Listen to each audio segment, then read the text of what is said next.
In ancient Rome, the gladiators went into the arena with these words on their lips: "Let me win, but if I cannot win, let me be brave in the attempt." Eunice Kennedy Shriver, a world changer for the disabled. Eunice Kennedy Shriver worked for many years to allow and help people with disabilities to be able to participate in sports. Shriver started the Special Olympics and left her legacy on the world. Now, in the present day, the Special Olympics give many opportunities to the disabled, such as jobs and athletics. The Games still support people with disabilities in many ways. Eunice Kennedy Shriver was truly a world changer for the disabled. Eunice Kennedy Shriver is a pioneer who literally changed the way persons with intellectual disabilities are treated and viewed, not only in the United States, but in Africa and around the world. Eunice Kennedy Shriver advocated for the disabled in the 1960s by allowing them to participate in sports. Shriver achieved this by creating the Special Olympics and impacting people with disabilities.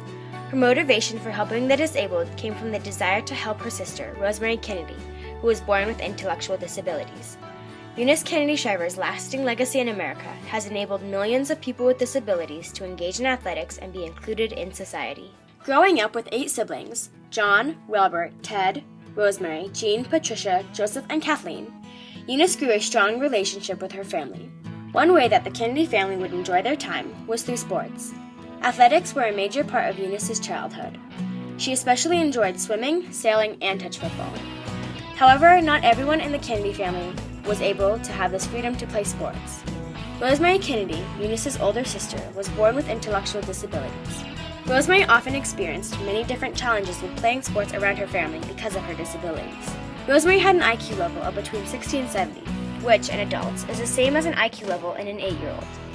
When Rosemary was 15, her mother and father secretly sent her away to the Sacred Heart Convent in Elmhurst, Providence, Rhode Island. This is where Rosemary was educated away from the rest of her siblings, as a result of her intellectual disability becoming more severe. For years, this was a Kennedy secret that Rosemary was sent away to an institution because of the fact that the Kennedys were a very smart and politically involved family. Being a younger sister of Rosemary, Eunice realized all of the difficulties Rosemary had to go through in her childhood, in the institution and out. Rosemary couldn't attain a job, get a proper education, or participate in any sports, although she had the same competitiveness as the rest of her siblings. Eunice knew in her mind that it wasn't right and that Rosemary should have the same opportunities in life as the rest of her family did. This inspired Eunice to help her sister be able to participate in sports and other activities. Eunice created her own athletic camp for the intellectually disabled called Camp Shriver in 1962. After Eunice Shriver started the camp, she saw how happy the disabled were to finally be included in athletics, and she decided she wanted to do something bigger to help the disabled, something that had more of an impact. This impact was the Special Olympics. On July 20th, 1968, the 85,000-seat stadium at Soldier Field in Chicago was filled with 1,000 athletes who were supported by friends and family. This day was the very first International Special Olympics. Athletes from 26 American states and Canada filled the stadium. Eunice Kennedy Shriver stood at the stadium's podium, surrounded by friends, families, volunteers, and athletes. She stood there and said a few sentences that would change the future for the lives of the disabled. Let me win, but if I cannot win, let me be brave in the attempt. Today, all of you young athletes are in the arena. Many of you will win, but even more important, I know you will be brave and bring credit to your parents and to your country. Let us begin the Olympics. Thank you. After Eunice introduced the Games, the Special Olympics began. The Games started off with track and field. Athletes from all different states and Canada came to participate and compete. Swimming, diving, throwing, and running were some of the events that were held at these Games. All of the athletes that were allowed to participate in these Games were people who were lacking in education or 2 years behind their peers, most of them being referred to as mentally retarded or disabled during the 1960s. At the end of the day, full of athletics, games, and sports, for the first time ever in history, people who had intellectual disabilities were standing tall and proud on a podium and were rewarded for their athletic talents. Nothing like this had ever happened for the disabled before. July 20th, 1968 marks the day in history that the future for the intellectually disabled would be reformed forever. After the successful first Special Olympic Games, the Special Olympics grew and became more popular around the country. The disabled finally received recognition in society and were included in more activities. 9 years after the beginning of the Special Olympics, the very first International Winter Special Olympics were held. They took place in Steamboat Springs, Colorado, February 5th through 11th, 1977. In these games, the disabled could compete in sports like sledding, skiing, and ice skating. It was another mark in history that fought for the rights of the disabled. Now, nearly 5 decades after the very first Special Olympics, the Games have grown, and over 170 different countries around the world participate in them. The Special Olympics bring together more than 4.4 million athletes to participate in sports and be a part of a community. Other athletic events have been added to the Special Olympics, creating a total of 32 individual and team sports.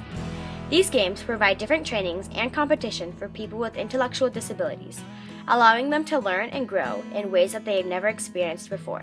My name is Mindy Watrous, and I'm the President and CEO of Special Olympics Colorado. Well, I think the thing that's most important for us about our athletes in Special Olympics is having the opportunity to showcase their abilities rather than focus on their disabilities. My name is Allison Hess. I'm 35 years old, and I have participated in bowling, skiing, swimming, softball, and basketball. I so enjoyed the Special Olympics, and my best part of the Special Olympics is the opportunity to do sports that I never thought I would have the chance to even do, because in my school years, I was not able to participate in sports activities.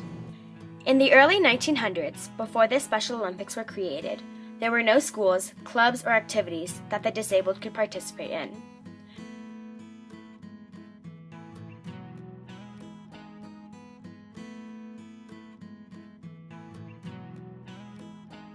Well, I think at that point in time in history, most parents were told if they had a child who was born with a disability that the best thing they could do is put them in an institution and forget about them. They often weren't part of anything in the community. They were often in special schools or in residential facilities away from, the general public. They were very often discriminated against, teased, bullied, and made fun of, and very much misunderstood. Eunice did not agree with the fact that society wanted to shut out the disabled from their lives. She believed that everyone had the right to have a job, an education, and the ability to participate in sports. She saw that this was happening not only with her older sister Rosemary, but with many other people. Starting the Special Olympics opened up many opportunities for the disabled. Today, the disabled are included, accepted, and welcomed into our modern society. Disabilities no longer prevent people from dreaming of a bright future, thanks to Eunice Kennedy Shriver. No matter what disability a person has, they can now count on still getting a bright future, thanks to Eunice Kennedy Shriver. On March 24, 1984, the United States President Reagan awarded Eunice Kennedy Shriver with the Presidential Medal of Freedom. Shriver was awarded this because of her efforts and abilities to make the world a better place for everyone, no matter if you were disabled or not. This was a great honor not only to Eunice herself, but to the athletes that she has helped along the way. Since the first Special Olympics, the Games have grown rapidly, and 170 different countries are now participating in them.